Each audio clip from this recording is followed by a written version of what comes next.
ត់ស្លាញ់ចឹងបានឃើញបានលឺរន្ទឺសាយសងល្បីល្បីពីរួងឈ្មោះវត្តស្លាញ់ចឹងសំណងអង្គចារចនាល្អឡាំងវិញហៀស្អាតណាស់ច្បាំងកភ្នេត្រាក្បោក្បាច់អង្គឆលដីខ្មែរស្រស់ស្អាតស្មានតែសួគីស្ថានណាក្បោក្បាច់អង្គឆលដីខ្មែរស្រស់ស្អាតស្មានតែសួគីស្ថានណារៀបចិត្តទេសចរគង់កត្រង់សនាការចាត់ជ្រះថ្លាប្រាថ្នារឿងល្អសម្រស់ស្លាញ់ចាំងដាចិត្តខែមរាក៏រំជ្រះថ្លាចន្ទាត្រេងអសម្រស់ស្លាញ់ចាំងដាចិត្តខែមរាក៏រំជ្រះថ្លាចន្ទាត្រេងអខ្មែរទាំងឆ្ងាយចិត្តមានចិត្តស្មងស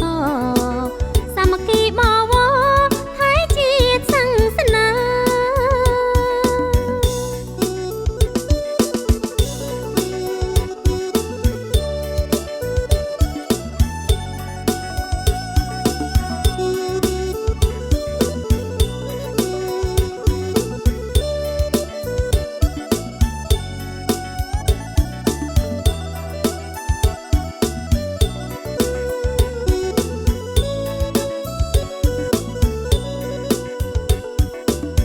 បានឃើញបានលឺរន្ទឺសាយសងល្បីល្បីពីរួងឈ្មោះវត្តស្លាញ់ចឹងបានឃើញបានលឺរន្ទឺសាយសងល្បីល្បីពីរួងឈ្មោះវត្តស្លាញ់ចឹងសំណងអង្គចារចនាល្អឡាំងវិញហៀស្អាតណាស់ច្បាំងកភ្នេត្រាក្បោក្បាច់អង្គឆលដីខ្មែរស្រស់ស្អាតស្មានតែសួគីស្ថានណាក្បោក្បាច់អង្គឆលដីខ្មែរស្រស់ស្អាតស្មានតែសួគីស្ថានណាទៀកចិត្តទេសចរគង់កត្រង់សនាការចាត់ជ្រះថ្លាប្រាថ្នារឿងល្អ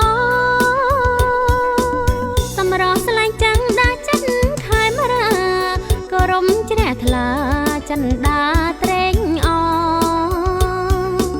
សម្រស់ស្លាញ់ចាំងដាចិត្តខែមរា